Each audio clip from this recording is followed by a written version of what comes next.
Okay, so I hope you'll remember what we studied in the last class. So we did study this conversions in this unit. The last conversion we studied is decimal to hexadecimal, and then I gave you some homeworks and I hope you like some did that one, and they also sent me the picture, and then I corrected them, but I didn't get all your answers, and you should know that this is for you. I have given the homeworks for you, so you have to do that.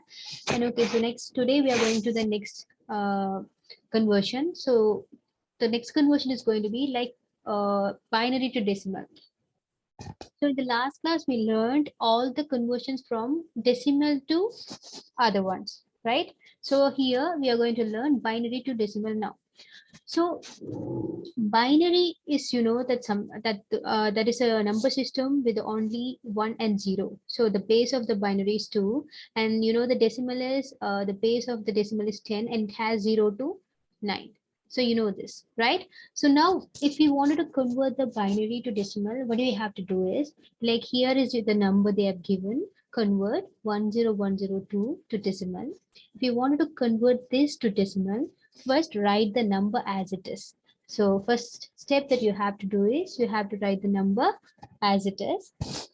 And then I have taught you in the first class, might be last class, it means, you know, the weighting factors. I've explained you the weighting factors. Like the weighting factors of the binary is 2 to the power 0, 2 to the power 1, 2 to the power 2, and so on, right? Same like that, the weighting factor of the octal is going to be 8 to the power 0, 8 to the power 1, and 8 to the power 2, and so on. Same like that, a hexadecimal also has that one, 16 to the power 0, 16 to the power 1, and so on and go. So here in this conversion, in this type of conversion, the binary to decimal or the octal to decimal or the hexadecimal to decimal, we are going to deal with this weighting factors. Okay, so what you have to do is first you have to write down the weighting factors of that place value. Okay, so the place value of this is going to be 2 to the power 0. And the next one is 2 to the power 1. And the next one is going to be 2 to the power 2. And the next one is going to be 2 to the power 3. You know that, right? So you will know the value of this actually. So 2 to the power 0 is going to give you, so for example, 2 to the power 0 will give you what? It's going to give you 1. 2 to the power 1 is going to give you 2, right? 2 to the power 2 is going to give you 4. And 2 to the power 3 is going to give you 8. Like this is what the value of this weighting factor is. So here as it is, I've said you, this is going to give you the 1, and this is going to give you the 2, this is going to give you the 4, and this is going to give you the 8. So now what you have to do is you just have to multiply the values, like this value with the value of this weighting factor. So 0 into 1, it's actually 1, and then plus, here you have this 1 into 2, and plus you have 0 into 4 plus 1 into 8. So what you have to do is you finally have to add all these together. 8, 1 into 8 is 8, plus 0 into 4, 0 into anything will give you 0, and 0 here. So next one is 1 into 2 is going to be 2, and then 0 into 1 is going to be 0 once again. So the final output is going to be 8 plus 2, that will give you 10. 10 base 10. Actually, I've said you, if you for decimals, you can omit the base value. So by looking at this, say we understand that this is 10. So if it is any other numbers like from octal or anything, you definitely have to put the base so that they can differentiate the number system with the base you are giving. Okay, so this is how you have to do the conversion, like the binary to decimal. So here we have to consider the weighting factor. Okay, so the one more example in here is, this is the next example. Convert 1101012 to decimal. So if you wanted to convert this number to decimal, you have to write down the number, and the next thing is you have to write down the weighting factor. 2 to the power 0, 2 to the power 1, 2 to the power 2, 2 to the power 3, 2 to the power 4, and 2 to the power 5. If you want time to do this, you can just pause this video and then try it on your own, okay? And then check it with me. Then now this will give you the value as it is. Like what 2 to the power 0 is going to be 1, and then 2 to the power 1 is going to be, you know that this is going to be 2, and this is going to be 4, 2 to the power 3 is going to be 8, 2 to the power 4 is going to be 16, 2 to the power is going 2 to the power 5 is going to be 32. Okay, so you know this value. Same like that. Once again, you have to do the multiplication. 1 into 32, okay, plus 1 into 16, plus 0 into 8, plus 1 into 4, plus 0 into 2. Actually, this is multiplication 2, plus 1 into 1. Okay, you can check it. 1 into 32, 1 into 16, 0 into 8, 1 into 4, 0 into 2, and 1 into 1. So now it's going to be 32 plus 16, plus that is going to be 0, so you can just omit it. 4 plus that is 0 once again, 1. So adding all these things together will give you, this is going to be, you can just add it on over here, like 32 plus 16, and then this is going to be 5, and that will give you 30 and 5, 53. You will have 53 as the answer over here. Okay, is that clear? You just have to, what you just have to do here is, like, you just have to put the weighting factor of that each one, and then finally multiply this value with this value, and then add all these things together, and then you'll get the summation will give you the final answer. Okay, hope that's clear.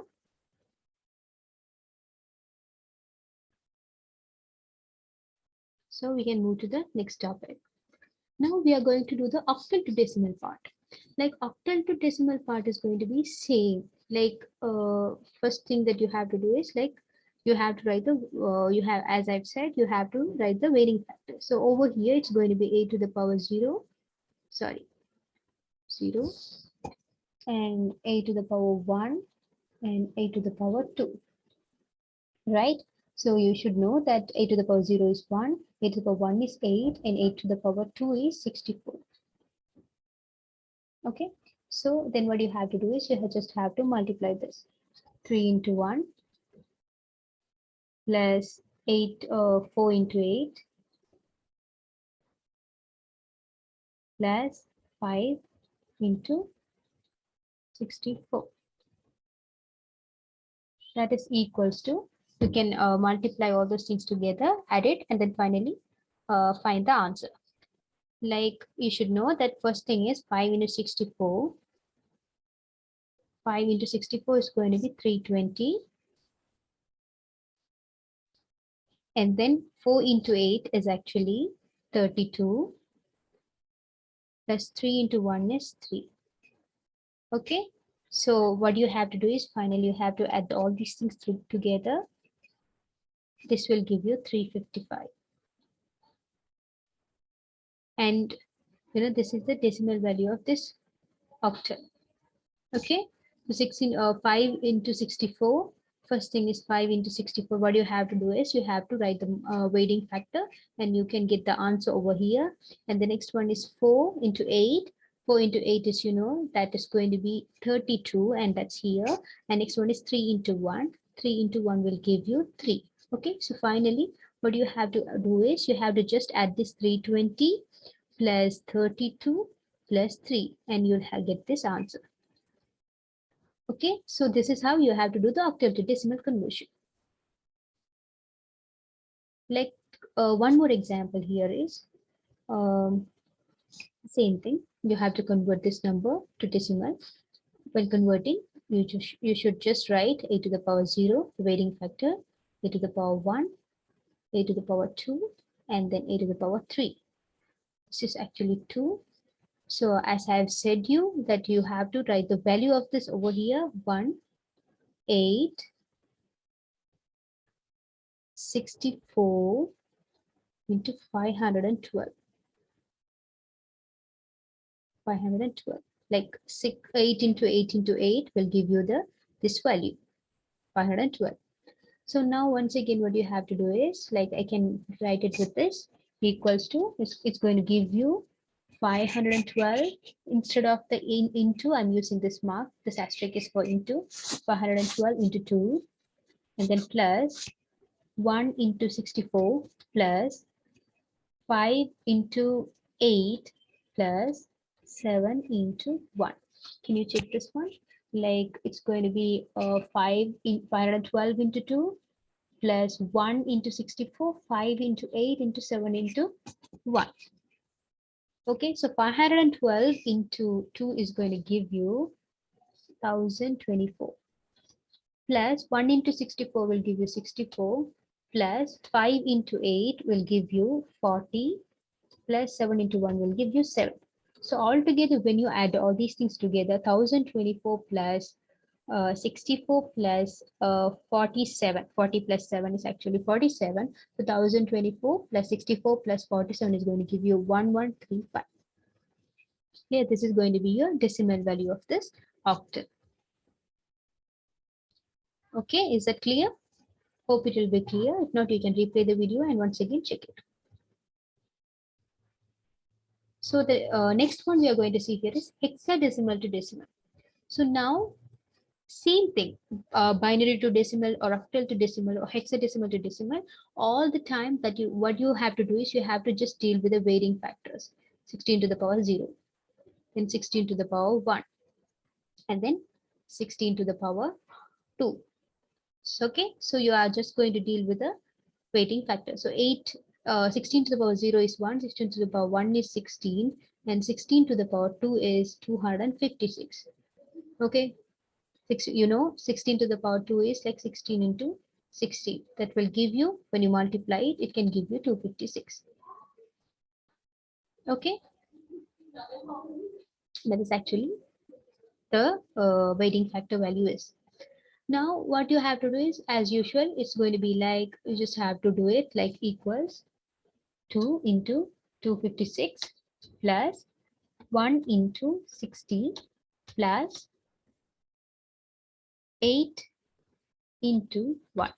So hope you'll understand. This is going to be the 2 into 256, 1 into 60, and 8 into 1.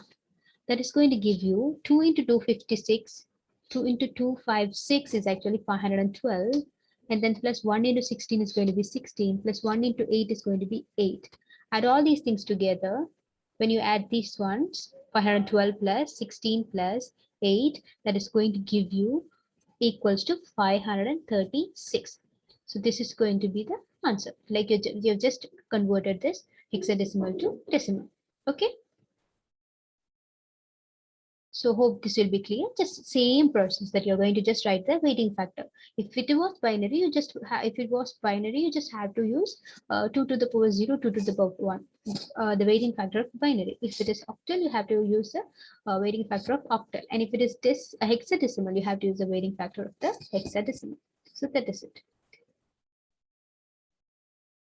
So the next one is like hexadecimal to decimal. How you're going to convert this hexadecimal to decimal is might be looking at this format. It might confuse you. Like, what is the CE5? But you already know that what is the C and E and 5. Like, in hexadecimal the number is all like altogether it is 16. But 0 to 9 are going to act like the normal decimal one. But from 10 to actually the 15 is going to be not like the normal one, right? It looks so ugly. Sorry. So 10 to 50. So you should know that 10 was A, 10 is A, 11 B, 12 C, 13 E, sorry, D, and then 14 E and 15 F. Clear? So here, same like that. You're just going to do the same thing. Instead of like, you just have to write the value of this. C is going to be 12. E is going to be 40. And 5 is going to stay this stay the same. Okay, so now same thing that you have to just write the weighting factor 16 to the power 0, 16 to the power 1, and 16 to the power 2. Right, so here it's going to be 1, and this is going to be 16, and this is going to be 5, 1, 2. Clear? You have just, once again, you have just written the weighting factor. Sorry, 16 to 16 is 256. I have made a mistake there. So I'm extremely sorry. That is 256. Right? So 116 and 256. So now what you have to do is you have to once again do the multiplication. Just the multiplication. This one, 5 into 1 plus E means 14. So you just have to do is 14 into 60. Okay, plus 2 here C is 12 into 256.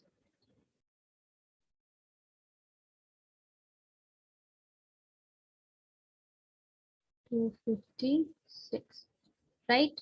So now you have to, what you have to do is you have to just add all these things together. Like the 12 into 256 is going to be 3072 plus, like 12 into 256 is going to be 3072 plus 14 into 60. 14 into 16 is going to be 224 plus 5 into 11 is going to be 5. Right? Anything with 1 is going to be the same value. So 14 into 16 is going to be 224.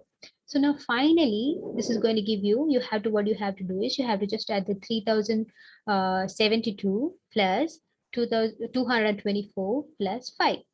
Adding all this together will give you 3301. Okay, so this is your final answer, that you have converted this hexadecimal to the decimal value. Hope this will also be clear to you.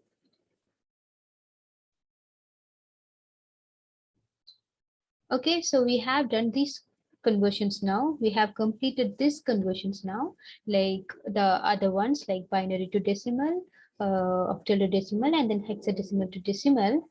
Now we are moving to the binary to octal thing. The next part is binary to octal.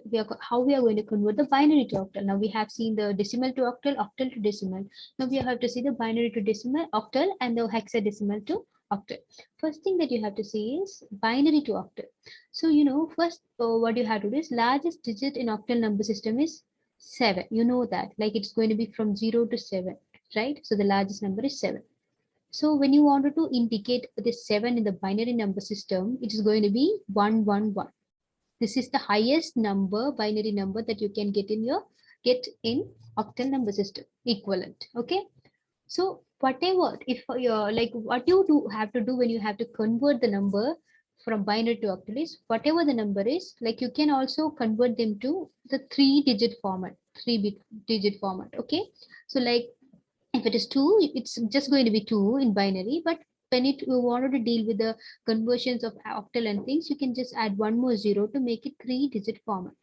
Okay, you have to make it same like that. If it is 3, it's going to be like this. Okay. So if you wanted to convert the binary to octal, what you have to do is, like I explained, you can change, as the 7 is the highest number you have in octal, the highest binary of that has 3 digits. So all other numbers can also be converted in the 3-digit format. So now when you want to do, this is a rule, okay? When you wanted to convert this to octal, like just you have to divide this into 3 bits from the right to left. Right is this side and left is this side. So from this way, like you have to just divide the number into 3 bits, 3-bit format, like here and like here and over here. So then next thing is you have to find the octal for each one separately. Okay, you have to find the number for each cluster. So now this is 101, right? So you can find with the table. 101 is like 5. Or else you can also just convert this binary to the decimal and check. Okay, so 101 is going to be 5, and next 110 is going to be 6, and once again 101 is going to be 5. So right, So write these digits in order from left to right. Now this is next way, left to right. So the number is finally going to be 560. 565. 8. Because you should put the base for this. Okay, it's going to be 565 8. Then this is your binary equivalent octal is. Simple, right? You just have to, what you have to do is, like, you just have to divide the number into 3-bit clusters and then find the octal number for each clusters, and then just write it together from the left to right. When dividing, you should go this way, like right to left, and when writing together, combining the final answer together, you have to go from left to right. Clear? Or else you can just, if you have any doubts, you can message and ask me. Okay. Okay, next, binary to hexadecimal. Same concept over here. Same thing is going to be here. Like, what you have to do is, same, if they've given you a binary number, you just have to divide them into the clusters. But here it's going to be the 4 digits one. There we had 3 digits because the highest number 7 had the 3-digit one, 111. But here the highest number is going to be 15, right? In hexadecimal, the 15, the F, actually the 15 means the F, right? The F is going to have 1111, 4-digit format. So each number you will also be to write it in the 4-digit one. If it is 2, 0010. If it is 3, 0011. Same like that, you can write it. Okay. So when it comes for the conversion, when you want to do, this is the table here, over here. So when you wanted to do the conversions, binary to hexadecimal, you have to follow the same step. Like, you have to divide this into the 4-bit cluster. Okay, you can just divide this into 4-bit cluster and find the corresponding hexadecimal value for this binary. Like, you have to, when dividing, I said you have to go this way, right? And this 11111 will give you F, it means 15, and then this 10 is going to give you 2. So the final answer, you can just combine it from this left to right, 2F 16. So this is going to be your final answer. It's very simple, right? You just have to, you're just going to only deal with the, like, when you get the number, you just have to divide it into clusters, like 4-digit cluster. If it comes to the binary to hexadecimal, if it is octal, you have to divide it into 3-digit cluster. So you can just do it easily. Okay. Okay, and okay, you might think I'm going to give you an easy way. Like, you might think by looking at this table or anything, it's going to be easy to conversion, easy for the conversion if you use some tables like this. But at a time, you might think, okay, do we need to memorize this table? Like, yeah, this table is easy. If you have this table, is going to be easy, but they are not going to give you this table in your exam hall. So do we need to memorize this one? You might have this question, right? But here I'm going to give you a very easy way. So